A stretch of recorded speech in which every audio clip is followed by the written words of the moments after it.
जी, एक बार पिछला स्तर जो था उसको एक बार फटाफट से रिवाइज़ करते हुए हम आगे बढ़ेंगे, ठीक है? चलें, नर्वस सिस्टम हम पढ़ रहे थे, अगेन इसके 2 भाग होते हैं, कौन-कौन से?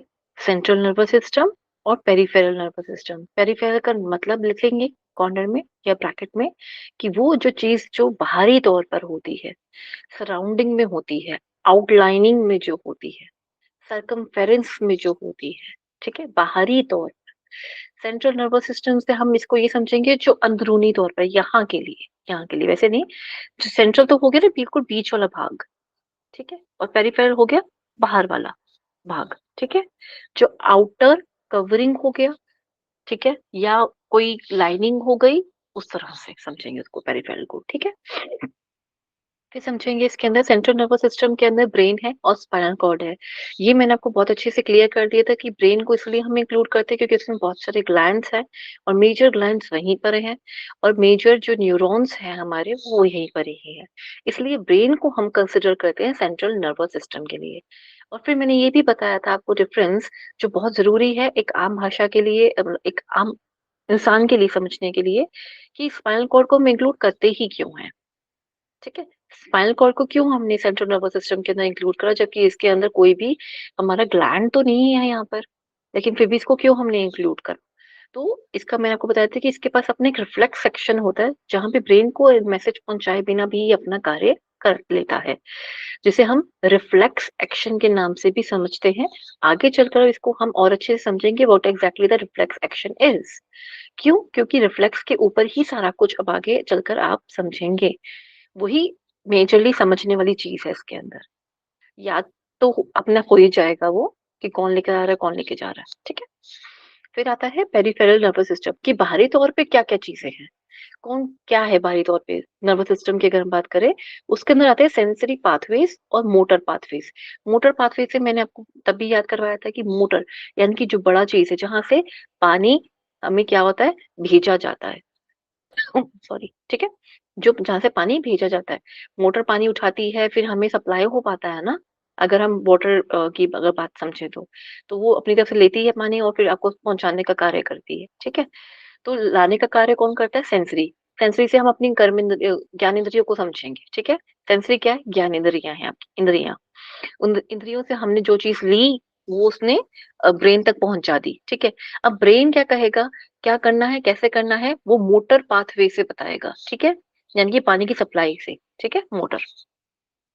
सोमैटिक अगेन वॉलंटरी इसके अंदर हमारे कंट्रोलिंग सिस्टम मेजरली आते हैं जैसे हमारी स्केलेटल बॉडी जो है हमारी वो हमारे कंट्रोल में है हम उसको अपने कंट्रोल के भाव में हम इससे कि हमें क्या करना है हमें तेज चलना है तेज नहीं चलना है कितना बोलना है कहाँ देखना है कितना सोना है ठीक है ये सारी चीजें जो क्रियाएं हैं जिनको हम रोक सकते हैं वहां जो हमारा नर्वस सिस्टम हमें कहता है कि नहीं नहीं यहाँ पर थोड़ी स्मेल आ रही है अपना नाक बंद कर लो। तो हम अपना नाक बंद कर लेते हैं और कोशिश करते हैं अपनी साँस रोकने की कि नहीं मुझे ये नहीं सूँघना। मुझे इस तरह की दुर्गंध नहीं करनी, ग्रहण नहीं करनी है, ठीक है? फिर आता है ऑटोनॉमिक इनवॉलंटरी नर्वस सिस्टम। खाना पचने का जो मेटाबॉलिज्म है, खाना आपने खा लिया ये आपका वॉलंटरी था। वो अंदर जाने के बाद जो क्रियाएँ करेगा वो इनवॉलंटरी है, वो आपके वश में नहीं है। एंजाइम्स जो सिक्रीट हो रहे हैं, वो आपके वश में नहीं है, ठीक है?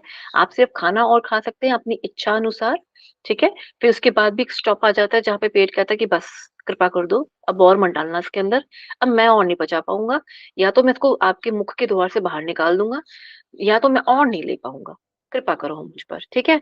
वो आपको बता देता है कि कब कृपा करनी है, कब नहीं करनी है, ठीक है? फिर ऑटोनॉमिक में एक और चीज़ इसको हम समझेंगे जो इनवॉलंटरी के अंदर आती है। सिम्पैथेटिक और पैरासिम्पैथेटिक इसके बारे में भी हमने बहुत अच्छे से समझा था पैरासिम्पैथेटिक क्या होता है और सिम्पैथेटिक क्या होता है। इसको और डिटेल में समझेंगे यहाँ से क्वेश्चंस निकल के आते हैं, ठीक है? इसको अभी अब हम और आगे डिटेल में पढ़ेंगे, ठीक है? यहाँ से इसमें और कुछ नहीं। ओके, पहले हम इसके अंदर भाग पढ़ लेते हैं। कुछ मेनिंजेस होती है मेनिंजेस क्या होती है? I am sorry, I am sorry, excuse me. जितना ब्रेन हमारा होता है, ये तो हो गया डिवीज़न जो हमारा सेंट्रल वर्किंग के हिसाब से, फिज़ियोलॉजी के हिसाब से वो हमारा डिवीज़न था। जो हमने सेंट्रल नर्वस सिस्टम को 2 भाग में डिवाइड करा फिज़ियोलॉजी, वर्किंग के हिसाब से है। क्रियाओं के हिसाब से उसको डिवाइड करा गया है, ठीक है। अब समझते हैं जो ब्रेन है उसको कैसे हमने डिवाइड करा गया, ठीक है। उसको हमने 4 भाग में डिवाइड करा। अब इसको डिवाइड तो करा, लेकिन जब हम स्कल से अंदर की तरफ जाएंगे, ठीक है, ये स्कल है, ठीक है, मान लीजिए स्कल है। अब स्कल से अंदर की तरफ आएंगे, यहाँ ब्रेन रखा हुआ है, मान लीजिए ये ब्रेन है, ठीक है, मेरे हाथ में ये है, अगर ये दिख रहा है तो ये ब्रेन है मान लीजिए, उसके ऊपर ये स्कल है। स्कल मतलब ये खोपड़ी वाला हिस्सा भाग आ गया, ठीक है। आगे वाला मुख वाला भाग आएगा, वो नहीं हम देखेंगे। तो ये स्कल वाला भाग आया, और यहाँ से अगर हम इसको देखेंगे, इसको तोड़ा, अंदर की तरफ आएंगे, यहाँ पे थोड़ा सा पानी मिलेगा, फिर उस हल्का हल्का सा पानी, वाटर मिलेगा, फ्लूइड मिलेगा, ठीक है। उसके अंदर आएंगे, फिर वहां पे हमें कुछ लेयर्स मिलेंगी। वो लेयर्स क्या होती हैं, वो प्रोटेक्ट करती हैं ब्रेन को। फिर उसके अंदर भी थोड़ी सी हमें अंदर जाके थोड़ी से एक और फ्लूइड मिलेगा, फिर एक्चुअल ब्रेन वहां जाके स्टार्ट होता है, ठीक है, क्लियर। अब जो लेयर्स हैं, ये लेयर्स 3 तरीके की डिवाइड करी गई होती हैं। पहली होती है ड्यूरा मैटर, सबसे बाहर वाली, फिर आती है एरेक्नोइड, मिडल वाली, फिर पाया मैटर। अब यहाँ पे लिखो, मैटर का मतलब होता है माता, ठीक है। ड्यूरा का मतलब होता है सख्त, बहुत स्ट्रिक्ट माता है, ठीक है, सख्त माता है, लिखे, ठीक है। एरेक्नोइड में होता है लाइक वेरी गुड, इसके अंदर इतना नहीं है। एरेक्नोइड बेसिकली हमें न्यूट्रिशन का काम भी करता है, ठीक है। पाया मैटर क्या काम करता है, पाया मैटर होता है लवली माता, लाइक जो हमेशा स्नेह दिखाती रहती है, वो वाली माता, ठीक है। मैटर का मतलब क्या होता है यहाँ पर, माता, ठीक है। ये जो ग्रीक और लैटिन वर्ड से लिया गया, उसका मीनिंग भी यहाँ पे यही बनता है, ठीक है। उस नाम जो इसका वर्गीकरण कराया वो भी इसी तरह से ही करा गया था, ठीक है। जब कभी चोट लगती है, उसको शॉक एब्जॉर्ब करने का काम जो होती है वो ड्यूरा मैटर करती है। किसी ने अगर मान लीजिए कोई दुर्घटना में गिर गया, तो उसका सबसे पहला काम, एक तो खोपड़ी जो है, स्कल का जो भाग है, जो हड्डी वाला भाग है मतलब, वो जो होता है पहले वो बचाने का काम करता है। वो भी अगर असफल रहा तो, या वो गिरा, उसके अंदर ब्रेन जैसा हिलेगा एकदम से, ठीक है ना। कोई चीज है वो खड़केगी ना अंदर, अगर कोई चीज अंदर है तो खड़केगी, जैसे कांच की एक कुछ चीज आप लेकर आते हैं मार्केट से, तो खड़के, वो खड़के नहीं, उसके लिए हम उसको थर्मोकोल के अंदर अच्छे से पैक करते हैं। फिर उसको हम एक प्लास्टिक बैग के अंदर भी हमने पैक करके रखा होता है। पहले उसको प्लास्टिक बैग के अंदर पैक करेंगे, फिर थर्मोकोल की जो सेक्शंस बना रखे होंगे उसके अंदर उसको फिट कर देंगे, फिर उसके ऊपर एक कवर लगा देंगे, फिर कहेंगे ये लीजिए आप आराम से एक कांच का या कोई भी ग्लास का जो चीज है आपकी, वो आप अब ले जा सकते हैं, ठीक है। ऐसे ही पैकिंग करके भी देते हैं ना हमें। जो बाहरी तौर पे जो थर्मोकोल वाली लेयर है ना, वो लेयर हमारा स्कल है, ठीक है। कांच का सामान जो है वो ब्रेन है। उसके बाद जो एक प्लास्टिक की एक और लेयर देते हैं ना, वो होगी लेयर्स, जो एक थैला सा चढ़ाते रखते हैं, पॉली बैग लगा के रखते हैं, वो जो होती है वो हमारा लेयर्स का काम करती है, ठीक है, क्लियर हुआ। जो सबसे महत्वपूर्ण होती है वो बाहरी वाली होती है, वो बहुत सारे शॉक से बचाती है, बहुत सारी इन्फेक्शन से हमें बचा के रखती है। जनरली हमें शॉक से बचाती है जब हम भागते हैं, उल्टा शीर्षासन जब हम करते हैं, इन सब में हमें वो बचा के रखती है, ताकि हमारे ब्रेन को कोई भी किसी भी प्रकार का नुकसान ना पहुंचे, ठीक है, क्लियर, ओके। फिर आता है, इसके अंदर 3 लेयर हो गई। एरेक्नोइड जो होता है इसके अंदर ये आपको डीप में नहीं पढ़ना, बस मैंने ये इसको हम इतना समझेंगे कि 3 तरीके की लेयर होती हैं। क्या कार्य करती है ज्यादा नहीं पढ़ना इसके अंदर, अदरवाइज वो टिश्यू वाइज पूरा समझना पड़ेगा, ठीक है। फिर ये सारी कनेक्टिव टिश्यूज की होती है, इनसाइड एंड आउट, ठीक है। और पाया मैटर जो होती है वो बहुत सॉफ्टली अच्छे से प्यार से कवर करके नरिशमेंट वगैरह का काम, अच्छे से सॉफ्ट रहे, मॉइस्चर बना रहे ब्रेन के आसपास, सूखापन ना आए, उन सब का पूरा ध्यान रखती है, ठीक है। अभी एक बार डायग्राम को देख लेते हैं यहाँ पर, अगर ठीक से जूम होने के बाद दिखाई देगा तो, और तो नहीं दिखाई देगा। वैसे तो ये नहीं, आप लोगों के समझने के लिए नहीं नहीं है इसकी, ये लेयर्स के अंदर, इसके अंदर कुछ दे रखा है, आप अगर अच्छे से देखेंगे सब ड्यूरल स्पेस भी है यहाँ पर, सब एरेक्नोइड स्पेस भी है, ये सब चीजें नहीं पढ़नी है आपको, इतना आप जान लीजिए लास्ट में, ये सब नहीं पढ़नी, ठीक है। ये इतना डीप वाला आपको नहीं पढ़ना, ठीक है। फिर इसमें आता है कि जब ये लेयर्स में ना अगर कोई किसी भी प्रकार की अगर इन्फेक्शन हो जाए, चाहे फ्लूइड की वजह से इन्फेक्शन हो जाए या फिर इनकी लेयर्स में ही अपनी कोई इन्फेक्शन हो जाए, तो उसको कहते हैं मेनिनजाइटिस। आइटिस जहाँ पे आ जाता है, इन्फ्लामेशन की बात करता है। आपकी जो एक अपना शब्दकोश है, जो एनाटॉमी के लिए अंदर यूज होता है, उसमें आइटिस, ITIS, इसको लिख लीजिए, ये होता है हमेशा इन्फ्लामेशन के लिए, ठीक है। किसी प्रकार का कहीं भी अगर आइटिस लिखा होगा तो उसका मतलब वो इन्फ्लामेशन है, ठीक है। तो मेनिन मेनिंजाइटिस हो जाता है इसके अंदर। जिस किसी को ऐसा अगर उसकी लेयर्स में कहीं भी किसी भी लेयर के अंदर, चाहे वो पहली हो, दूसरी हो, तीसरी हो, कोई भी अगर लेयर के अंदर अगर प्रॉब्लम अगर क्रिएट हो जाती है, इन्फेक्शन क्रिएट हो जाती है, तो उसे हम क्या बोलेंगे? इन्फ्लेमेशन क्रिएट हो जाती है तो हम उसे बोलेंगे मेनिंजाइटिस की प्रॉब्लम आई हुई है। इसमें याददाश्त की प्रॉब्लम थोड़ी हो जाती है, इसमें इंसान पहचानना थोड़ा छोड़ देता है, उसे नहीं कुछ याद रहता। ये सब चीज़ें उनके साथ होती है, पुरानी बातों को वो ठीक से नहीं कर पाता। क्यों नहीं कर पाता? एक रिले सिस्टम करके हम पढ़ेंगे आगे चलकर, उसकी वजह से काफ़ी और भी बहुत सारे मैटर्स के ऊपर वो अफेक्ट करता है, क्योंकि लेयर है ना, पूरे ब्रेन को अच्छे से उसने कवर कर रखा है, जितने भी लोब्स हैं सबको कवर करके रखा हुआ है। तो हर लोब पे उसका असर पड़ता है, ठीक है? चलिए, मेनिंजेस का हो गया। ब्रेन की लेयर होती है मेनिंजेस, जैसे मैंने बताया। इन लेयर्स में सूजन आ जाती है जिसे मेनिंजाइटिस कहते हैं, जैसे मैंने अभी बताया। सूजन एक इन्फ्लेमेशन को कहते हैं, ठीक है? इसमें समय का तौर पर बुखार आता है, जब मेनिंजाइटिस होता है तब। बुखार आता ही रहता है, जाने का नाम नहीं लेता। अगर होगा तो कम हो जाएगा। बार-बार ये प्रॉब्लम अकर करती रहती है। देन डॉक्टर पे विज़िट करने पे फिर वो आपको डायग्नोस वो जो भी व्यक्ति है उनको डायग्नोस करते हैं और पता चलता है इसके बारे में, ठीक है? मस्तिष्क की लेयर में सूजन आने का प्रमुख कारण है सीएसएफ। ये मैंने आपको फर्स्ट क्लास में भी बताया था जब नर्वस सिस्टम बताया था, सीएसएफ। लिखिए वहाँ पर cerebro spinal fluid, cerebro spinal fluid. मैं इसमें लिख नहीं सकती हूँ, पर मैं आपको अभी इसके बारे में थोड़ा-सा और डिटेल में इसमें कहीं पे ये लिखा होगा, जो बॉक्स के अंदर है सीएसएफ सेरिब्रो स्पाइनल फ्लूइड। ये समझिए एक तरह का पूरा ब्लड ही है, एक तरह से। इसके अंदर आरबीसीज़ वगैरह हटा दीजिए। बाकी का जो पूरा का पूरा रस होता है, लिम्फोइड की तरह बेसिकली इसको कहते हैं, लिम्फेटिक सिस्टम में लिम्फोइड की तरह होता है पूरा।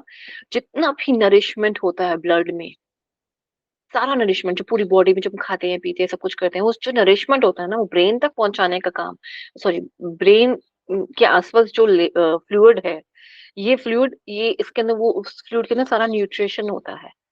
इसको एब्ज़ॉर्ब करने का काम बाकी की मेनिंजेस जो होती हैं वो करती हैं, ठीक है? पर न्यूट्रिशन लाने का काम, ये न्यूट्रिशन जिसके अंदर पड़ा हुआ है, वो फ्लूइड क्या कहेंगे, वो सीएसएफ है। ये सीएसएफ स्पाइनल कॉर्ड के अंदर भी होता है और ब्रेन में भी होता है, ठीक है? जिसकी वजह से हमें हमारी ब्रेन को कंटीन्यूअसली न्यूट्रिशन मिलता रहता है, जितना भी न्यूट्रिशन उसको चाहिए, ठीक है? सारी कार्य गतिविधियाँ इससे होती रहती हैं। सॉरी, ठीक है? इतना ज़ूम ठीक है? आई थिंक ठीक होगा, ठीक है? सीएसएफ की मात्रा बढ़ जाना, जिसमें मस्तिष्क द्रव्य में प्रेशर पड़ता है, ये भी एक प्रकार का सर दर्द होता है, ठीक है? जैसे मैंने कहा था आपको फर्स्ट क्लास में बताया था कि सर दर्द के कई सारे रीज़न्स होते हैं, एक रीज़न नहीं होता, बहुत सारे रीज़न्स होते हैं जिसकी वज़ह से सर दर्द होता है, ठीक है? उनमें से एक रीज़न ये भी होता है जब इसका प्रेशर बहुत हाई हो जाता है। प्रेशर क्यों हाई हो जाता है? क्योंकि इसकी क्योंकि ये कहीं न कहीं इसके अंदर कमी कह लीजिए ऊपर की तरफ वो खींचना चाहता है, एंटी ग्रेविटेशनली वो काम करना चाहता है पर ऊपर नहीं आ पा रहा है। उसकी वर्किंग में थोड़ी प्रॉब्लम आ रही है कि ऊपर प्रॉपर्ली ब्रेन के अंदर वो सीएसएफ की कमी हो रही है। तो या फिर इसके अंदर इतना ज़्यादा बढ़ गया है, जब प्रेशर बढ़ जाने का मतलब होता है कि जब वो बहुत बढ़ गया जैसे कि अ अ अ, जैसे कि आप मान लीजिए किसी एक बलून में या किसी एक बैग में आपने पॉली बैग लिया, सब्जियाँ ली आपने, उसमें डाल दी। अगर क्षमता अनुसार से ज़्यादा डाल देंगे तो फटना शुरू हो जाएगा। वो पहले बताएगा आपको इंडिकेट करेगा मैं फटने लगा हूँ, क्योंकि वो धीरे-धीरे स्ट्रेच हो जाता है प्लास्टिक का बैग। फिर धीरे-धीरे आप देखेंगे नहीं ये तो फटने वाला है, इसमें और सामान नहीं डालना चाहिए, इसमें से कुछ निकाल लेना चाहिए। ठीक है ना? इतना तो आपको समझ आ जाता है, देख के समझ आ जाता है। लेकिन ब्रेन तो आपको कैसे समझाए? ब्रेन बताएगा कि मुझे दर्द हो रहा है। प्रेशर पड़ने लगता है, हेडेक होने लगेगा, थोड़ा-सा थ्रॉम्बिंग सा इफेक्ट लगेगा। तो वो जब सीएफएस एक्सेस में पहुँचना शुरू हो जाता है क्योंकि इन्फ्लेमेशन हो गया है। इन्फ्लेमेशन का सबसे पहला या कहें कि कहीं भी सूजन होती है, हम नोटिस करते हैं ना वो चीज़ फूल गई है, सूज गई है, तो इसका मतलब वहाँ पे फ्लूइड थोड़ा एक्स्ट्रा में आ जाता है। उसको रिपेयर करने के लिए सारे जितने भी बॉडी में जो उनका जो एक्टिंग मैकेनिज़्म होता है, किसी चीज़ को लड़ने का, कोई भी इन्फ्लेमेशन को लड़ने का, इंजरी को लड़ने का, वहाँ आस-पास पूरी फ्लूइड इकट्ठा होना शुरू हो जाता है जिसकी वज़ह से उस पे एक्ट कर पाते हैं, उसको उससे लड़ पाते हैं। ठीक है? तो ऐसे ही अगर ब्रेन में अगर इन्फ्लेमेशन हुई हुई है, तो वहाँ क्या होगा, बार-बार वहाँ पे सीएसएफ ज़्यादा इकट्ठा होना शुरू हो जाएगा, क्योंकि उसको लड़ना है उस इन्फेक्शन से। अब वो ज़्यादा हो जाएगा, उसकी वजह से सर भजेगा, ऐसा होता है ना कि कोई मार रहा है, सर में दर्द हो रही है, इस तरह से लगना शुरू हो जाता है। क्यों? क्योंकि वहाँ पे सीएसएफ ज़्यादा हो गया, ठीक है? फिर आता है ऐसी स्थिति में लंबर पंक्चर करके इस तरफ़े को स्पाइनल कॉर्ड से निकाल दिया जाता है। स्पाइनल कॉर्ड से हम उसको धीरे-धीरे एक्सेस ऑफ फ्लूइड को निकालते हैं, क्योंकि दोनों कनेक्टेड हैं। वही जो सीएसएफ ऊपर ब्रेन में है, वही नीचे स्पाइनल कॉर्ड में है, वही रनिंग में ही है, मतलब चीज़ रनिंग में ही है।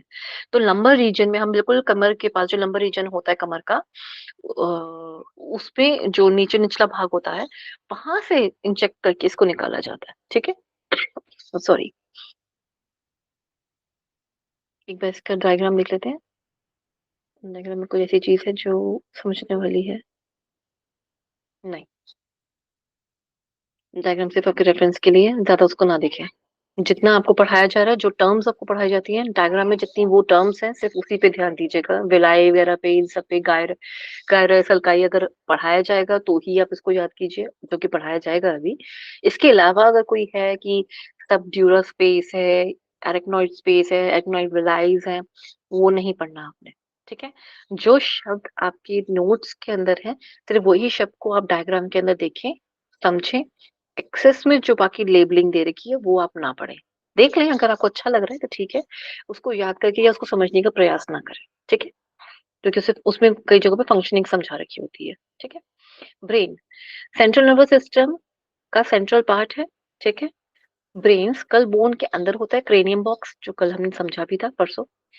नीचे में स्पाइनल कॉर्ड से जुड़ा होता है। शरीर की सभी एक्टिविटीज को ब्रेन कंट्रोल करता है। ब्रेन कंट्रोल और कोऑर्डिनेट करता है। कोऑर्डिनेट का मतलब क्या होता है? सिंक में काम करना, जैसे साझेदारी में काम करना, ठीक है? अब अगर आपको एक प्लेट दी है, हम एक सीरीज में काम कर रहे हैं, चेन में काम कर रहे हैं, और हम 10 लोगों की चेन है, मान लीजिए, ठीक है? 10 नहीं, थोड़ा लंबा हो जाएगा अभी समझने के लिए। आप समझिए 4 लोगों की चेन है, और हम 4 लोगों में हम काम कर रहे हैं आपस में जुड़ के। मैंने आपको एक प्लेट दी और हमें वो उस पर्टिकुलर रूम के अंदर वो सामान पहुँचाना है। मैंने आपको एक प्लेट दी, आपने पकड़ी, आपने आगे हैंड ओवर करी, उन्होंने आगे हैंड ओवर करी, और लास्ट में जाके उन्होंने उस रूम में उसको रख दिया। अगर इस कोऑर्डिनेशन में कहीं भी कोई गड़बड़ी अगर आई, तो आपको लगता है कि क्या वो कार्य संपन्न हो पाएगा? उसको दूसरे को उसका काम करना पड़ेगा, ठीक है? और ये जो चेन है, ये सिर्फ़ यही काम नहीं कर रही है, इसके अलावा और भी काम कर रही होती है। तो वो अपने उस कार्य को छोड़कर दूसरे की जगह या दूसरे की जगह पे, या उसके कहें कि उसका कार्य भी वो सँभालेगी, तो कितनी देर तक सँभाल सकती है? कुछ देर के लिए, अगर इन्फेक्शन वगैरह है तो, कुछ टाइम के लिए, ठीक है? लेकिन वो कई जगह पे तो नहीं सँभाल सकती। बहुत सारी ऐसी ऐसी बीमारियाँ हैं, बहुत कुछ ऐसा है जहाँ पे वो उनका कार्य नहीं कर सकते। तो ये जो प्रॉब्लम आती है, क्रिएट होती है चेन में, जो कोऑर्डिनेशन में प्रॉब्लम आती है, ये प्रॉब्लम बहुत मेजर प्रॉब्लम्स के अंदर गिनी जाती है, ठीक है? आई डोंट थिंक इसके अंदर ज़्यादा कुछ एग्ज़ाम्पल्स हैं आपकी बीमारियों के, पर जो होंगे मैं उसमें बताऊँगी कोऑर्डिनेशन में कहाँ-कहाँ प्रॉब्लम आती है, ठीक है? मेजर हम कोऑर्डिनेशन का इसका एग्ज़ाम्पल यहाँ पे समझ सकते हैं। आँख ने देखा, और देखने का कहाँ जाता है हमारा? ऑसिपिटल लोब में, पीछे, ठीक है? नीचे की तरफ, ये वाला भाग। नीचे वाला भाग देख रहे हैं हम, जो यहाँ पे एक छोटा-सा पेड़-सा भी है, ठीक है? इस पेड़ के ऊपर देखिए पिंक वाला भाग जो है, ऑसिपिटल लोब, पिंक वाले भाग के ऊपर, सॉरी, पिंक वाला भाग जो है, उसको कहते हैं ऑसिपिटल लोब, ठीक है? देखने का कार्य जो हम करते हैं ना, जब आँखों में कोई भी रोशनी बनती है, रोशनी पड़ती है, हम उस चीज़ को देखते हैं, वो क्या चीज़ है, बड़ी है, छोटी है, मोटी है, कैसी है, लंबी है, चौड़ी है, रंग-बिरंगी है, क्या है? दृष्टि जो हम देख रहे हैं, उसमें हमें क्या पर्सीव हो रहा है? उसने देखा, ऑसिपिटल लोब में गई, चीज़ों को समझा, ठीक है? उसने बाद में थैलेमस ग्लैंड पे उसको फेंका, थैलेमस ग्लैंड ने समझाया कि अच्छा, अच्छा, अच्छा, ऐसे-ऐसे कार्य करना है हमने, ओके? तो उसको समझाएगी, इस तरह से हमने कार्य करना है। मतलब देखते रहो उस चीज़ को, समझो, पढ़ने की अगर बात हो रही है तो, या उसको देख कर उससे मिलने के लिए जाओ अगर कोई इंसान की बात है। जिस भी प्रकार की प्रक्रिया है, ठीक है? वो उसके ऊपर फिर उसको समझाएगी। मोटर ब्रेन हमारा यहाँ पे काम करेगा, ठीक है? क्लियर हुआ ना? तो मोटर ब्रेन वहां पे काम करेगा। तो ये कोऑर्डिनेशन जो है हमारा सेंसरी और मोटर का प्लस एंडोक्राइन सिस्टम का, वो जो कोऑर्डिनेशन है वो हमारा ब्रेन कंट्रोल करता है। ठीक है, क्लियर? कंट्रोल और क्या क्या चीजें कंट्रोल करता है? मोमेंट्स हो गई, फीलिंग्स हो गई, थॉट्स हो गए, किसी चीज का देखकर बुरा लगना लेकिन अपने आंसुओं को रोक लेना, ये भी कोऑर्डिनेशन है। ठीक है, मोमेंट्स है, जैसे कि भागना है, कोई सामने से चोर आ रहा है, भागना है, ये कंट्रोल कहाँ से आएगा? मोमेंट्स का, हमारे अंदर ऐसे ही आएगा। अब एक जगह जब हम भागते हुए पहुंच रहे थे, देखा सामने टीचर आ गई, तो फटाफट से अपनी स्पीड को नॉर्मल कर लेना, ये भी कंट्रोल है मोमेंट्स का। ठीक है, फिर आता है थॉट्स का। अगेन हमें पढ़ना है पढ़ना है पढ़ना है, और ये थॉट का सबसे बड़ा एग्जांपल कहाँ आता है? धारणा में। जब धारणा ध्यान समाधि की तरफ हम जा रहे होते हैं, तो धारणा में क्या करते हैं? धारणा में हम अपने सबसे पहले अपने थॉट्स को कम करते हैं कि बस बस बस, या तो हमें सोचना नहीं। अलग अलग प्रकार के प्राणायाम है ना हमारे पास, तो एक में कहेंगे, हम कहेंगे नहीं हमें नहीं सोचना, और एक होता है कि आते जाओ, हम वहाँ पे नहीं ठहरेंगे, आते जाओ। और एक होता है कि अगर आ रहा है, उसमें आप डूब भी गए तो वापस घुमा के अपने वापस लेकर आओ, नहीं नहीं मैं ध्यान में बैठे थे। तो ऐसे अलग अलग प्रकार के मेडिटेशन के प्रकार है, प्राणायाम के अलग अलग प्रकार है हमारे, जिसमें कुछ प्राणायाम की क्रियाएं होती है, फिर मेडिटेशन का हमारा एक भाग आता है। ठीक है, तो उसमें थॉट्स का जो कंट्रोल है, वो हम कैसे कंट्रोल करते हैं, वो हम समझते हैं उसके अंदर मेडिटेशन में। ठीक है, लेकिन कंट्रोल कहाँ हो रहा है? ब्रेन से हो रहा होता है। हम बार बार यहीं पे हाथ लगाते हैं, स्पाइनल कॉर्ड पे तो कभी हाथ नहीं लगाते, ओहो क्या गलती हो गई। Memory, actions, working, speaking and etcetera. Speaking में एक बहुत अच्छी चीज है, बहुत खूबसूरत चीज है इसके अंदर, अभी आती है कि नहीं आती इन इस वाली स्लाइड्स में, पर मैं आपको समझाऊंगी जरूर। स्पीकिंग का जो एक बहुत जरूरी चीज है, ठीक है, इसमें आई थिंक वो चीज नहीं है, अभी तक तो नहीं आई। कोऑर्डिनेट करता है, it receive sensory signals through sensory neurons. जो हमारी आंखों के देखने की जो हमारी इंद्रियां हैं, सेंसरी न्यूरॉन्स जो हैं, जो इनके सेल है न्यूरॉन मतलब ब्रेन के, उनसे हम उन चीज को लेते हैं, उनसे रिसीव करते हैं, सेंसरी। ठीक है, फिर सेंसरी के बाद ब्रेन अपने आप यह निर्णय लेता है कि आगे क्या एक्शन लेना है, मोटर। ओके, कोई भी एक्शन, कोई भी निर्णय हमें क्या लेना है? मोटर। मोटर बताएगा, मोटर न्यूरॉन के द्वारा सिग्नल भेजा जाता है कि जिससे एक्टिविटीज होती हैं कि हाँ जाओ, बोलो, जाओ पानी पियो, प्यास लग रही है, जाओ पानी पियो। ठीक है, जाओ ये वाला काम करो या मत करो, जो कुछ भी है, कुछ भी आपने अगर एक्ट करना है, कैसे करना है, सब मोटर आपको बताता है, तब आपके वो हम वो चीज को करते हैं। तो अब इसको थोड़ा सा योग के साथ जोड़ के देखो, संस्कार है। अब मोटर न्यूरॉन के अंदर हमारे वो संस्कार जो है ना, पूर्व जनित संस्कार, जितने भी संस्कार हमारे हैं, वो उसके अंदर हैं।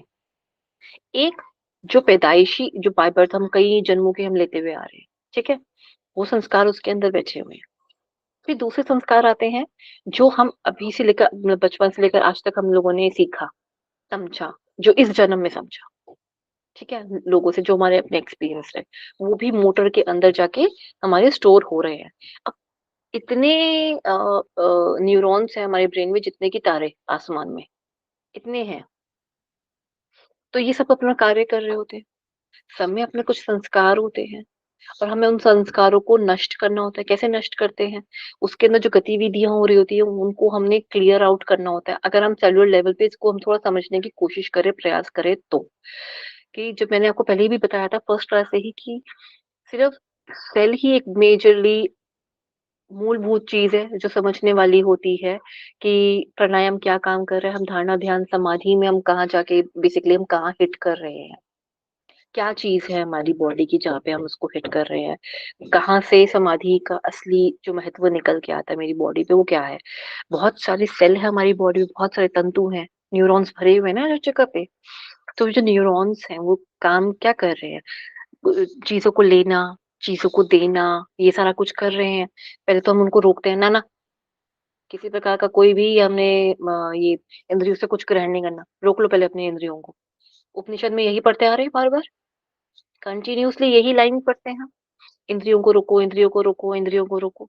किसी ने किसी तरीके से बात को घुमा के कहा, किसी ने कैसे कहा, मतलब कान ऐसे पकड़ो या ऐसे पकड़ो, सबने अपने तरीके से बताया कि आत्मा को बाण समझो, और उसको टारगेट समझ के ओम को फिर ओम का वो करो अ, उसको उच्चारण कीजिए और जो आपका लक्ष्य होना चाहिए वो आपका भ्रम होना चाहिए। बहुत बहुत नए-नए तरीके से समझाया उपनिषद के अंदर। तो वो क्या करने की कोशिश कर रहे हैं, वो यही कहने की कोशिश कर रहे हैं अंत में जो आपका जो सेल है, सेल की जो गतिविधियाँ जो आपके डीएनए लेवल पे हो रही हैं, जो जीन्स बन चुकी हुई हैं, उन जीन्स को समझो अच्छे से। सॉरी, उन जीन्स को समझो। उन जीन्स पे जाके हमने अपना कार्य करना है, ठीक है? उन जीन्स को हमने क्या करना है सॉरी अम, हम डीएनए लेवल पे चेंज ला सकते हैं योग से, ठीक है? तो हम जो चीज़ को समझ रहे हैं अब कहने के लिए तो कह रहे कि मैंने बोल दिए थे साइंस हम डीएनए लेवल पे चेंज लेकर आ रहे हैं, पर ये इतना आसान नहीं है। इसमें से कुछ भी इतना आसान नहीं है। सबके लिए बहुत मेहनत है। तो वो जो मेहनत है लेकिन अल्टीमेटली जा कहाँ रही है हमारी बॉडी के अंदर, वो सेल के अंदर जा रही है। सेल के अंदर भी कहाँ जा रही है? डीएनए लेवल पे जा रही है। डीएनए लेवल पे भी हम उसको और खोल के देखेंगे, तो जो उसका स्ट्रक्चर है उसके ऊपर काम कर रहा है। अभी क्लियर? ये इम्पोर्टेंट चीज़ है समझने की। यही एक्चुअली इम्पोर्टेंट है। जितनी भी हीलिंग होती है ना, जितनी भी थीटा हीलिंग हो, रेकी हो, ये हो, वो हो, फलाना-डिमा का हो, यहाँ का हो, वहाँ का हो, ये जो हीलिंग्स आप करते हैं ना या सुनते आए हैं जिनके बारे में, वो भी सब कुछ इन्हीं पे काम करती है। ठीक है? एनर्जी बेस्ड वो फिर जितने भी कोश है उनके अंदर एंटर करती है। देन वो एंटर करने के बाद वो सेलुलर लेवल पे आके काम करती है। वो deep, deep, deep, deep, deep, deep penetrate करती रहती है। जिसका जितना अच्छा अभ्यास होगा, उतना ज़्यादा अंदर तक जाके उसको कार्य करेगा। क्लियर? चलें। हाँ जी, अब आगे पार्ट्स ऑफ ब्रेन। ये इम्पोर्टेंट है, क्वेश्चन आता है, मार्क कर लीजिएगा। ठीक है? पार्ट्स ऑफ ब्रेन में क्या पूछता है बताया जाता है? Fore brain. फोर का मतलब होता है हमेशा आगे, लिखो फोर। FORE का मतलब होता है आगे। कोई भी चीज़ आगे क्या है? आगे, एंटीरियर, ये सारे वर्ड्स इकट्ठे लिए जाते हैं। मतलब पर्यायवाची एक तरह से आप समझे। ठीक है? फोर ब्रेन ये वाला भाग, माथा वाला भाग। माथा वाला भाग क्या है? फोर ब्रेन है। ठीक है? सेरिब्रम है, थैलेमस है और हाइपोथैलेमस है। ठीक है? फोर ब्रेन के अंदर क्या तीन चीजें आ गई? सेरिब्रम आ गया, थैलेमस आ गया, हाइपोथैलेमस आ गया। थैलेमस बड़ी चीज होती है। ठीक है? थैलेमस बड़ी है और हाइपो जो होता है, हाइपो का मतलब क्या मैंने बताया था? छोटा या नीचे, दोनों में से कोई भी। इसका मीनिंग कई जगह पे हम इस तरह से लेते हैं। तो पिछला भाग भी कह सकते हैं इसको, हाइपो। ठीक है? वैसे इसमें यहाँ पे नीचे की तरफ लेते हैं। ठीक है ना? Mid brain. तीसरा भाग क्या? तीसरा एक एक जो पहला डिवीजन है फोर ब्रेन का, आगे वाला भाग या फोर ब्रेन इसको बोलेंगे हम। ठीक है? लेकिन इसमें जो हम डिवीजन पढ़ रहे हैं, माथे वाला भी भाग है। ठीक है? इसमें आप देखोगे वैसे इसमें जो तीन डिवीजन देखे, सेरिब्रम जो है ना, ये जो ग्रे वाला पार्ट आप देख रहे हैं इस पिक्चर में, जो ग्रे वाला भाग है, ये सारा सेरिब्रम है। सारा सेरिब्रम। ठीक है? थोड़ा कंफ्यूजिंग लगेगा, समझना इस चीज को। फोर ब्रेन दो बार तरीके से आ जाता है। ठीक है? थोड़ा समझना अभी। जो ये ग्रे वाला भाग है, ये सेरिब्रम है। नीचे जो ऑरेंज कलर का भाग है, वो सेरिबेलम है। क्या है? बेलम। एक ब्रह्म है और एक बेलम है। तो क्या याद रखोगे? याद करने के लिए सबसे अच्छा तरीका क्या है? सेरी सेरी दोनों इकट्ठे पे आ रहा है ना, तो हम एक पे याद रखेंगे बेलम है, एक में ब्रह्म है। बेलम जो है छोटा है। ठीक है? बेला की तरह बेला, बेलन जो है वो छोटा है भाग।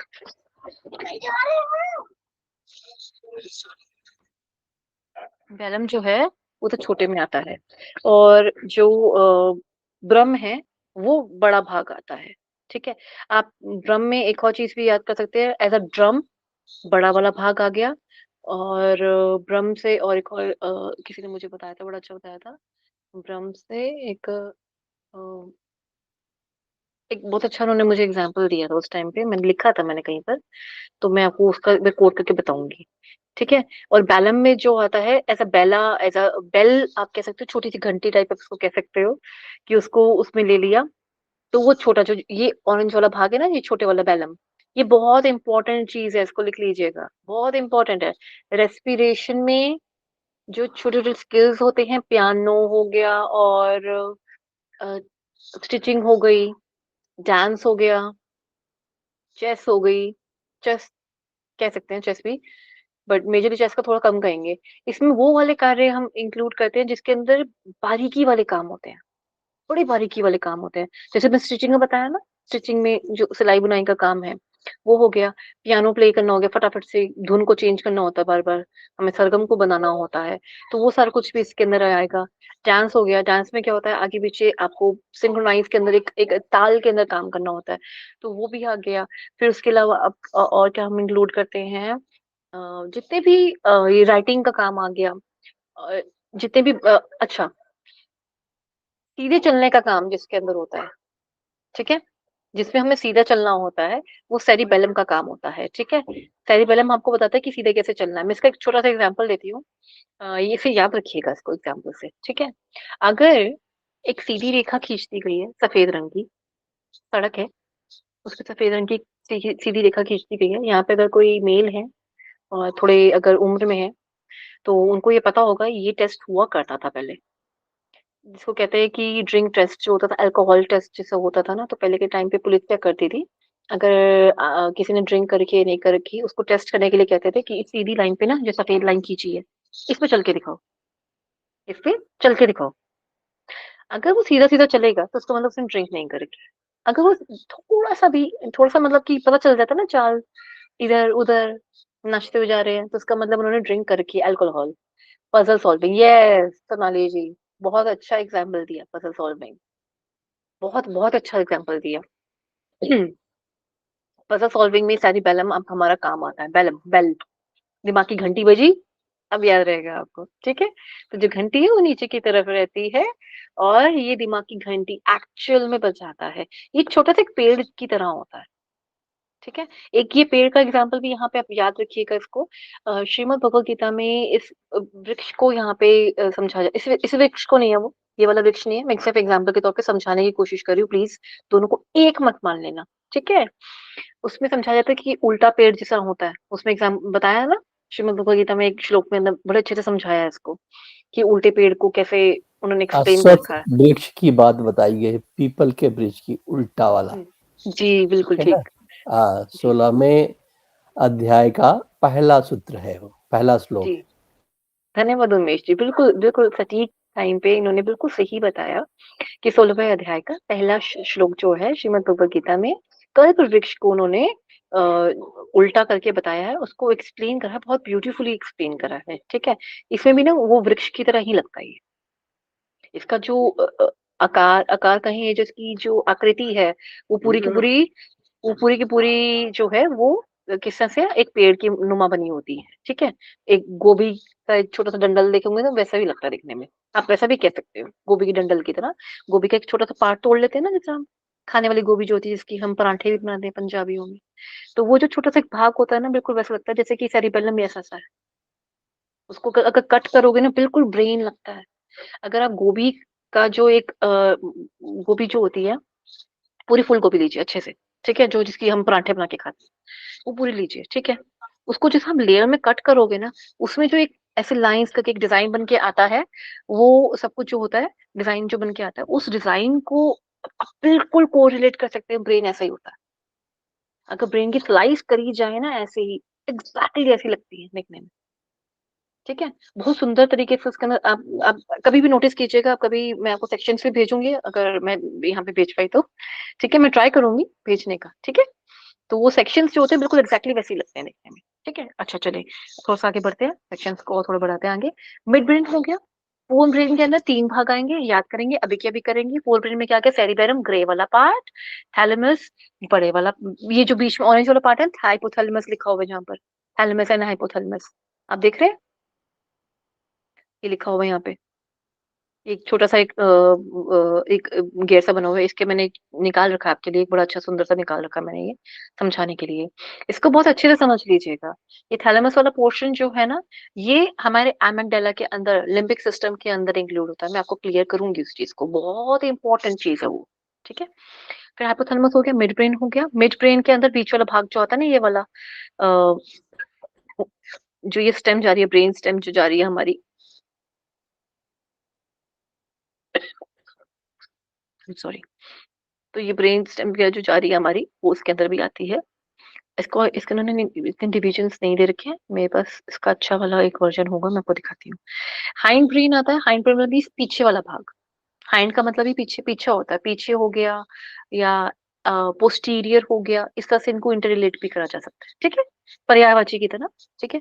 इसमें क्या आता है, पॉन्स, यहाँ पे है पॉन्स, हाँ जी, ये पॉन्स वाला भाग, ये थोड़ा सा येलो और भाग दिख रहा है आपको, फर्स्ट भाग दिखा लिखा भी हुआ है, pons, medulla oblongata and cerebellum. ये तीनों चीजें जो है हमारी, ये क्या कहलाती हैं, हाइंड ब्रेन। जहां से जस्ट स्पाइनल कॉर्ड स्टार्ट होने वाली होती है ना, वो वाला भाग हमारा हाइंड ब्रेन है, ठीक है। उससे जस्ट ऊपर मिड ब्रेन, और बाकी का पूरा भाग जो है हमारा किसमें आएगा, हमारा फोर ब्रेन के अंदर, सेरिबेरम, थैलेमस एंड हाइपोथैलेमस, ठीक है। क्लियर हुआ? ये बहुत इंपॉर्टेंट है, प्लीज इसको याद कीजिएगा, इससे क्वेश्चंस बनते हैं, प्लीज इसको याद कीजिएगा, ये क्वेश्चंस मैं भी डालूंगी एग्जाम में, ठीक है। सेरिबेलम ये ब्रेन का सबसे बड़ा भाग है, ये लगभग ब्रेन का 80% कवर करता है। सेरिबेलम जो है, बेल, ये हाइंड ब्रेन में होता है, ये ब्रेन का सेकेंड लार्जेस्ट पार्ट होता है। कहने को तो ये पीछे जरूर है, पर ये इसकी जो आकृति है, जो और जो ये वेट या कह लीजिए जो एक स्पेस लेके रखता है, वो नियरली 20% लेके रखता है, सेकेंड, सॉरी 20% नहीं होता, नियरली होता तो बहुत छोटू सा है ये, पर ये इसका बड़ा इंपॉर्टेंट काम यहाँ पे करता है, और ये पीछे इतना इतने भाग में रहता है। कई बार आपने सुना होगा, कहते हैं कि बच्चों को यहाँ पे या किसी को भी यहाँ पे मत मारो, कई बार आप लोगों ने सुना होगा इस बारे में, कि यहाँ मत मारो, यहाँ हिट मत करो। इसका एक और चीज मैं आपको बता देती हूँ, लिख लीजिए इसको, बहुत इंपॉर्टेंट चीज है, लिखिएगा इसको, ठीक है। ये जो मैं आपको डायग्राम थोड़ा सा खोल के दिखाती हूँ दोबारा से, जब फांसी दी जाती है, जब किसी भी क्रिमिनल को फांसी दी जाती है, तो फांसी लगते ही ये वाला कनेक्शन जो स्पाइनल कॉर्ड का होता है, ये टूट जाता है मेडुला ऑब्लोंगेटा से, ठीक है। ये टूट जाने की वजह से स्पाइनल कॉर्ड और ब्रेन में एक जो बेलम है ना, हमारा बेलम, बेलम पे असर पड़ता है, और बेलम के अंदर क्या होता है, सारी गतिविधियां हमारी कौन सी, हार्ट की, लंग्स की, हार्ट की और लंग्स की गतिविधियों को ये कंट्रोल करता है, बेलम। ये हिट होता है, ये इतना तेज हिट होता है कि जिसकी वजह से एक तो हायोड बॉइन जो होती है ये वाली, ये दोनों ही, इन तीन तीन चीजें इस पे हिट होती हैं, हायोड बॉइन, हायोड बोन, सेरिबेलम पीछे से, और मेडुला ऑब्लोंगेटा के बीच में, हाँ जी संगीता जी एक सेकेंड, इन दोनों के बीच में जो कनेक्शन है वो टूट जाता है स्पाइनल कॉर्ड की वजह से, ठीक है। वो कनेक्शन टूटने की वजह से आप नोटिस करा होगा कि टंग पूरी बाहर आ जाती है, वॉमिटिंग आती है लो, और या फिर दिल की धड़कन रुकने रुक जाती है, श्वास रुक जाती है, ये सब कुछ जो हो जाता है इसकी वजह से फांसी की सजा, जो फांसी होती है वो, मतलब ऐसे मृत्यु को प्राप्त होती है, वो जो व्यक्ति है वो मृत्यु को इस तरह से प्राप्त होता है। जी संगीता जी पहले आप बताएं। मैम, थोड़ा हम्म। ये ना एक बार और बता दीजिए, और थोड़ा स्लो बोल दीजिए, थोड़ा ठीक है नोट डाउन सॉरी, कर लो। ठीक है ठीक सॉरी है। सॉरी। जी उमेश जी बताएं।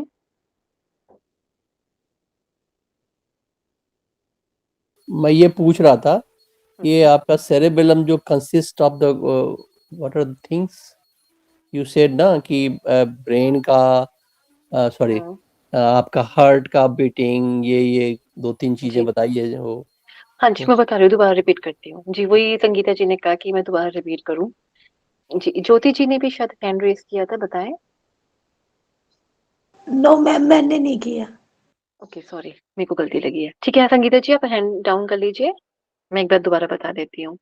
सेरिबेलम में हमारा रेस्पिरेटरी सेंटर होता है, वो वहां से कंट्रोल होता है, हार्ट बीट को लेकर भी यहाँ पे हमारा कंट्रोल सेंटर माना जाता है, ठीक है। मेजरली ये रेस्पिरेटरी सिस्टम को हमारा कंट्रोल करता है, ठीक है, मेजर, आप वहां से इसको लिखेंगे।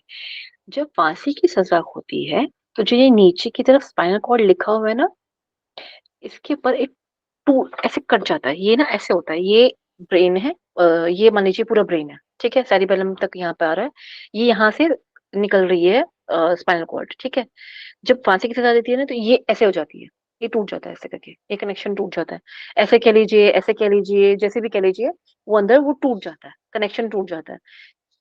अब आप समझिए, स्विच बोर्ड पे आपने कोई भी अपना चार्जिंग प्लग लगा रखा है, वायर लगा रखी है, लैपटॉप की है या मोबाइल की, कोई भी ले लीजिए, आपने चार्जिंग वायर लगा रखी है, अगर मैं वो प्लग निकाल लूं, क्या वो चार्ज होगा? नहीं होगा ना। कनेक्शन टूट गया। स्पाइनल कॉर्ड का काम क्या था?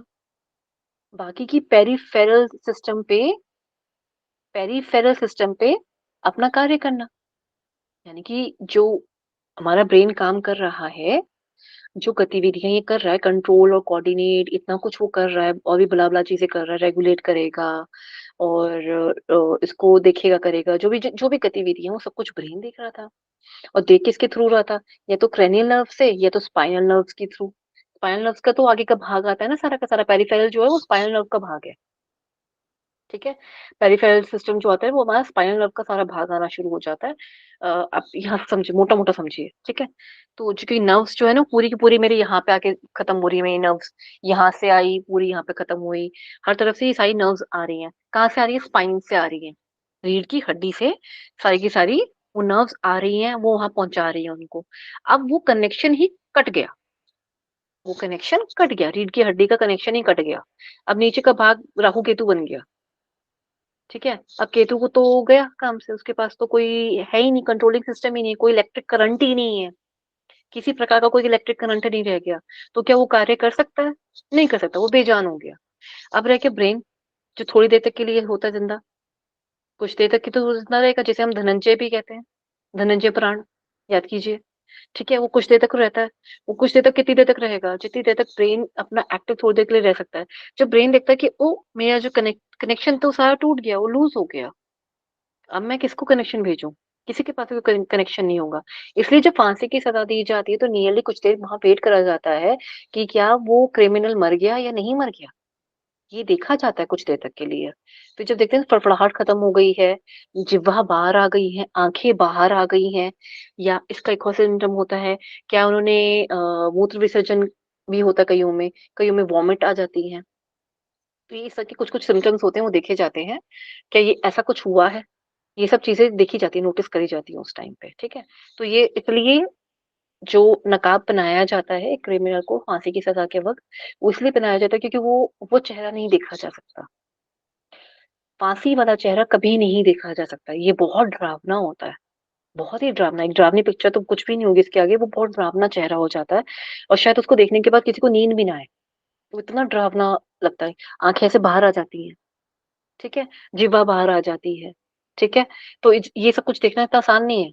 कहना कितना आसान लग रहा है, मैंने कितने शब्दों में कितनी आसानी से मैंने बता दिया, आप सोचना भी आपके लिए शायद थोड़ा आसान होगा, लेकिन इसलिए कभी भी ऐसा नहीं होता। और जब कभी किसी ने फांसी ली है तो सबसे पहले ये चीजों को देखा जाता है, ये चीजें देखी जाती है, कोट करी जाती है कि ये कैसे है, क्या ये सब कुछ हुआ है या नहीं हुआ। तो ये को माना जाता है कि हाँ, ये सुसाइड का केस हो सकता है, या ये फांसी का केस हो सकता है, या जिस तरह से, चाहे वो किसी और ने दी है या खुद लगाई है, जैसे भी है, तो वो देख के वहां से पता लगाया जा सकता है इन सब चीजों को। ठीक है, क्लियर? अभी लिख लिया? यस आप मैम। अभी आगे पढ़ोगे, अभी रेस्पिरेशन सिस्टम जब आएगा ना, तो उसके अंदर भी आप इस चीज को दोबारा पढ़ोगे। मैंने इसलिए ब्रेन पहले पढ़ाया है, क्योंकि हर चीज की तान ना बाद में आपको आके यहीं पे पढ़नी है, कि अच्छा ये वाला ग्लैंड यहाँ पे ये कर रहा है, या अच्छा ये वाली चीज यहाँ से रेगुलेट हो रही है। वो होता क्या है कि पहले हम सिस्टम सारे पढ़ लेते हैं, फिर लास्ट में जाके कहते हैं कि अच्छा ये सब चीजें यहाँ पर थी, अच्छा ये यहाँ पे क्या पढ़ा था हमने, वहां पे क्या पढ़ा था, तो वो नहीं याद रह पाता। तो पहले आप सिस्टम्स को रेगुलेट करने वाली बॉडी के बारे में, रेगुलेटरी बॉडी जो है उसको समझोगे, तो जो सिस्टम्स काम कर रहे हैं, तो कौन उसको रेगुलेट कर रहा है, ये आपको समझना बहुत आसान हो जाएगा। ठीक है, हाँ जी, इच्छा जी पूछिए। मैम ये जो आपने लिखा है ना हम्म, सेरिब्रल, ये ब्रेन का सबसे बड़ा भाग है, तो ये हम्म। सेरिब्रम के बारे में बात हो रही है? सेरिब्रम के बारे में, ब्रह्म। उसी के बारे में बात हो रही है ना मैम? जी जी जी जी, उसी के बारे में बात हो रही है, ग्रे वाले ओके पार्ट के बारे में। ओके।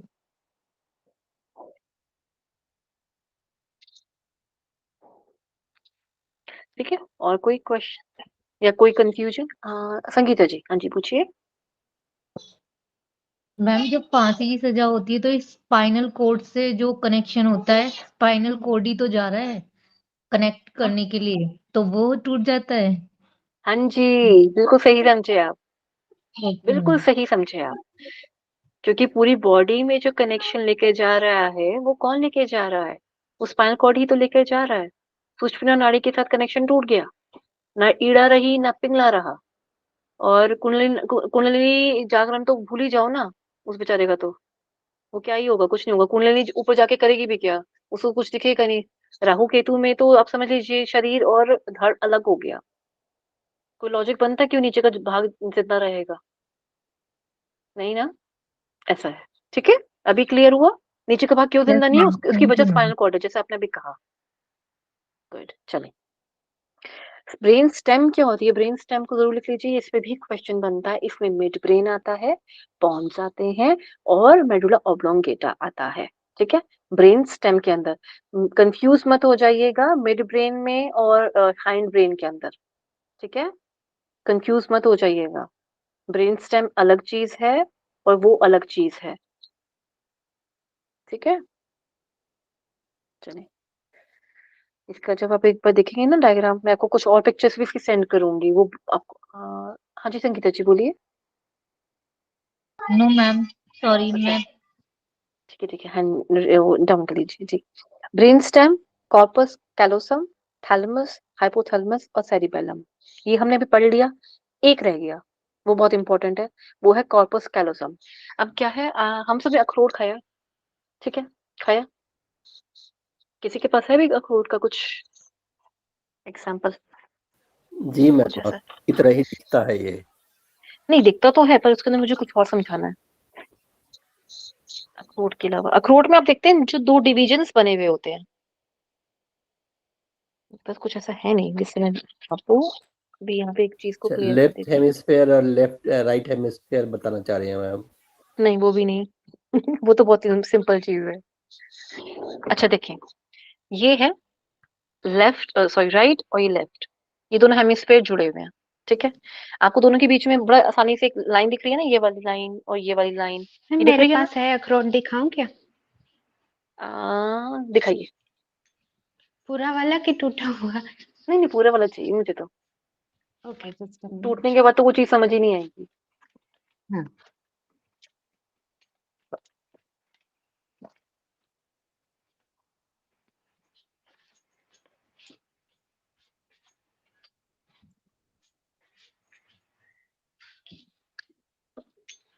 ये रखो, ये वाला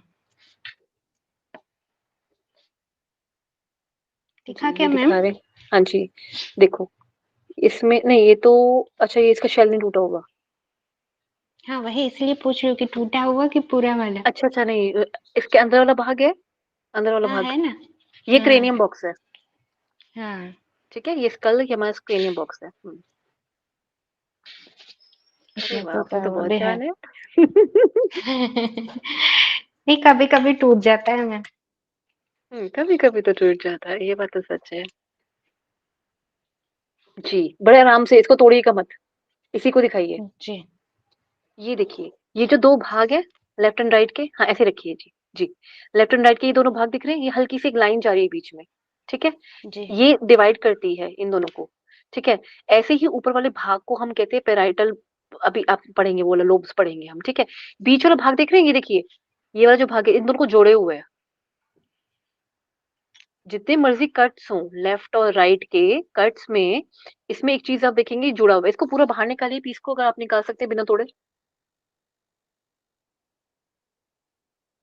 हाँ जी, ठीक है। अब इसको देखिए, इन दोनों के बीच में किस चीज से जुड़ा हुआ है ये, वो वाला भाग दिखा सकते हो आप?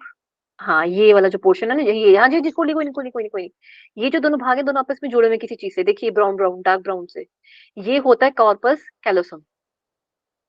इसके अंदर बैठा हुआ होता है आपका थैलेमस, और बाकी के सारे ग्लैंड, पीनियल ग्लैंड, पिट्यूटरी, सब इसके अंदर बैठे हुए होते हैं कॉर्पस कैलोसम में। ठीक है, ये इंपॉर्टेंट चीज है, और यहीं तक पहुंचती है हमारी त्राटक क्रिया। ठीक है जी, धन्यवाद सीमा जी, बहुत बहुत धन्यवाद आपका। Thank you ma'am. ठीक है, ये जब कार्य करता है कॉर्पस कैलोसम, इसी में ही सब कुछ, आप कहिए कि सारा जो असली चीज है ना, वो इस कॉर्पस कैलोसम की कैलोसम ने बचा के रखी हुई है। इसने ही दोनों राइट और लेफ्ट हेमिस्फीयर को जोड़ के रखा हुआ है। ऊपर से तो मुझे दिख रहा है लेफ्ट है, राइट है, ये है, वो है, साइड लोब्स मुझे दिख रहे हैं। ये आप देख रहे हैं अजीब सी उबड़ खाबड़ सा ये सब कुछ हुआ हुआ है ना, अजीब अजीब सा ये डिजाइन बना हुआ है ये वाला। जो ऊपरी वाला भाग होता है इसको कहते हैं सल्कस। जो नीचे जब जा रहा है पहाड़ी की तरह, जो नीचे ब्लैक ब्लैक लाइंस की तरह जो कर्व्स ले रहा है, उसको कहते हैं गायराई। ठीक है, गायराई, गायरस भी बोलते हैं, गायराई भी बोलते हैं। गायराई मतलब बहुत सारे, गायरस मतलब एक एक डेप्थ, मतलब एक गड्ढा। ठीक है। तो ऐसे ही बहुत सारे बने हुए हैं इसके अंदर। तो जब बहुत मेजर वाला जो होता है ना, जो कंटिन्यूअसली ऐसा लंबा सा कट जा ही रहा है, इसको हम फिशर भी बोल देते हैं। चाहे नाम मत याद करना, समझ लो, ठीक है। इसको फिशर भी बोल देते हैं। एक तरह का क्लीवेज जो इन दोनों को बीच में डिवाइड कर रहा था, ऐसे ना, जो दिख रहा था ना अभी अखरोट का, सीमा जी ने दिखाया, उसमें जो प्रॉपरली उसको एक लाइन दिखाया था ना कि हाँ, ये दोनों डिवाइड हुए हुए, दोनों अलग अलग अखरोट का एक ये ऐसा पीस है जो दोनों आपस में जुड़े हुए हैं, किसी चीज से जुड़े हुए हैं अंदर की तरफ। लेकिन बाहर से मुझे दिख रहा है कि दो पीस दो चीजों में टूट सकता है, बहुत आसानी से इसको हम तोड़ के खा सकते हैं।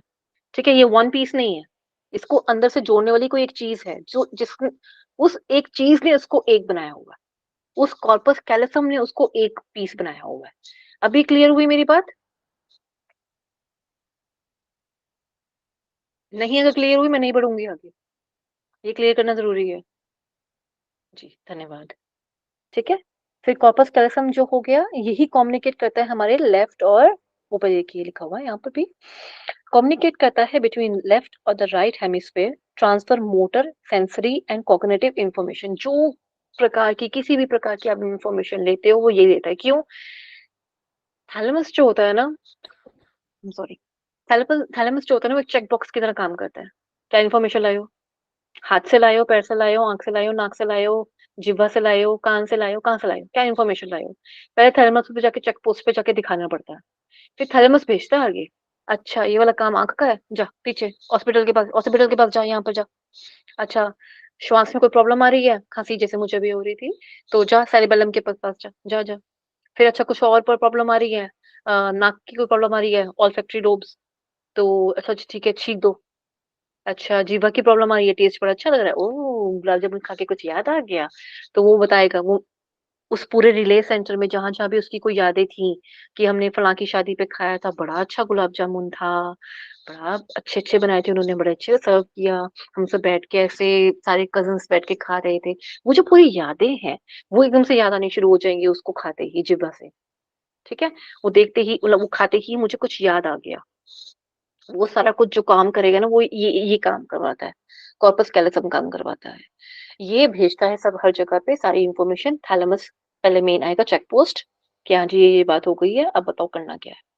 ठीक है, अभी क्लियर है? ये बहुत इंपॉर्टेंट है, इन डेप्थ तो मैं नहीं ज्यादा बता पा रही हूँ, बहुत सारी चीजें इसके अंदर आती हैं। ठीक है, पर मुझे लगता है कि मैंने एक मोटे तौर पे आम भाषा में बहुत कुछ कवर कर दिया इसके अंदर। ठीक है, फिर आता है थैलेमस। थैलेमस क्या था? Receive and process the sensory information, वही जो देखा हमने, इंद्रियों से हमने जो कुछ भी लिया वो लिया, और to the forebrain, forebrain से मतलब सेरिबेरम पे हमने वो सब कुछ बिछा दिया। अब हम जो ह्यूमंस है ना, ये चीज को बहुत अच्छे से समझिएगा, मैं ज्यादा लंबा टाइम नहीं लूंगी आज। ये जो ह्यूमन का जो ये सेरिबेरम वाला पार्ट है, ठीक है, इस पे ना एक एसोसिएशन एरिया होता है। यही एरिया याददाश्त बनाता है। यही एरिया की वजह से हम बाकी जानवरों से हटकर एक ह्यूमन की भांति हम एक अलग तरीके से बिहेव कर पाते हैं। ये सबसे बड़ा कॉज माना जाता है, एसोसिएशन एरिया। ये क्वेश्चन एग्जाम में नहीं आएगा, सिर्फ एक्स्ट्रा नॉलेज की तरह उसको लीजिए, ये क्वेश्चन एग्जाम में नहीं आएगा। ठीक है, जनरली लोगों को पता भी नहीं होता। सेरिबेलम मैंने आपको बता दिया, कोऑर्डिनेशन की मूवमेंट, शराबी है तो कैसे चलोगे। ठीक है, फिर अगर मेंटेनिंग पोस्चर्स, बहुत सुंदर एग्जांपल इसका हम देते हैं योग से। अगर आपने वृक्षासन करा है, ठीक है, ताड़ासन, वृक्षासन आपने करा है, अब आंखें बंद करके अगर आप वृक्षासन करेंगे, आप शायद कुछ सेकंड्स भी उसको मेंटेन ना कर पाए। मैं शायद कह रही हूँ और सबके लिए नहीं कह रही हूँ। ठीक है, जैसे ही आपने आंखें बंद करी, आप देखेंगे आपका पोस्चर खराब, आप गिर गए, आप खुद अपने को बड़ा डिसबैलेंस सा महसूस करोगे, आप तुरंत ही गिर जाएंगे। तो ये मेंटेन नहीं हो पाता। इसको सेरिबेलम को संभालना आसान नहीं है, इसको रेगुलेट करना या इसको कंट्रोल करना या इसको अपने नियंत्रण में लाना आसान नहीं है। ठीक है, फिर आता है मसल टोन करना। मसल टोनिंग में मतलब आ गया हर तरह से, इसकी स्ट्रेचिंग वेचिंग हर चीज इसके अंदर आती है। ठीक है, बैलेंस मैंने आपको बता ही दिया। एक होता है इंसान जो ऐसे करके टेढ़ा खड़ा हो जाता है, जब देखो ऐसे ही रहता है, एक होता है कि चलते-चलते टेढ़ा-मेढ़ा गिरता-विरता रहता है, एक होता है अपने पैर पे पैर मार के चलते हैं कुछ लोग, वो सब कुछ पोस्चर्स के अंदर भी आ जाता है हमारा, ठीक है? स्पाइनल कॉर्ड जो होती है हमारी बड़ा अच्छा इसके साथ रेगुलेट करती है, इसको कोऑर्डिनेट करती है इसके साथ, ठीक है? ब्रेन स्टेम को समझ लीजिए यहाँ पे बहुत इंपॉर्टेंट है। ब्रेन स्टेम से क्योंकि सॉरी, ब्रेन स्टेम ये काम करती है उसको ले जाने का, क्योंकि इंफॉर्मेशन को लाने का और ले जाने का जो काम कर रही है ब्रेन स्टेम, वो इसको यहाँ से समझिएगा। Heart rate, breathing, blood pressure, digestion, sweating, temperature, awake, sleep cycles, reflex centres, cough, swallow, sneeze and vomit, ठीक है?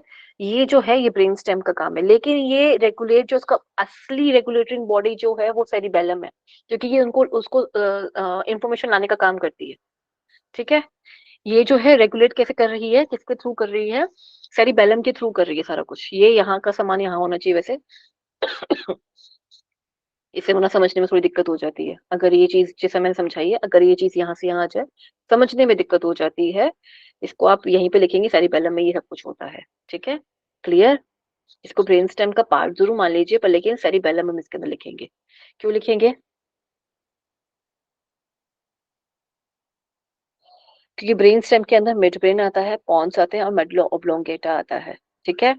और मेडुला ऑब्लोंगेटा जो रिलेट करता है वो हमारा इन सब चीजों को कंट्रोल करने का काम करता है।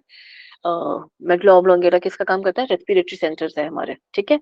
वो इन सबको रेगुलेट करने का हमारा काम करता है, ठीक है? ब्रेन स्टेम इसलिए वहां पे करी गई है, लिखी गई है। और जो चलने फिरने की जो मैंने बात बोली है वो यहीं पे आती है। बैलेंसिंग की जो बात होती है वो सारी यहीं पे आती है। ये करेक्ट है, ये करेक्ट है, ठीक है? जो ब्रेन स्टेम वाला पार्ट है, जो मेडुला ऑब्लोंगेटा है, ये ज्यादा जरूरी है। इसकी कई ऐसी चीजें हैं जो वेलम से कनेक्ट होके जाती हैं, इसलिए, ठीक है? तो कंफ्यूज मत हो जाना, कंफ्यूज मत हो जाना। जब अगर इन डेप्थ अगर किसी चीज के बारे में पूछा जाएगा, डिटेल में पूछा जाएगा, तो हम यहाँ से आंसर देंगे। सॉरी, कुछ करा मैंने नहीं, ठीक है? तो हम इसको इसके भाव से आंसर देंगे। लेकिन अगेन मैं कह रही हूँ कि इंटरनल जो साइकिल चल रही है या इंटरनल जो चेन है, वो जो कैसे काम कर रही है, वो इन्हीं के थ्रू काम कर रही है, जैसा मैंने आपको बताया है, ठीक है? क्लियर? आगे का देख लो। ये तो सारा आप पढ़ लीजिएगा एक बार, इसमें कुछ नहीं है ऐसा जो मैंने नहीं बताया। फिर भी एक बार मैं कल थोड़ा सा करवा दूंगी लॉजिक और क्रिएटिविटी के बारे में।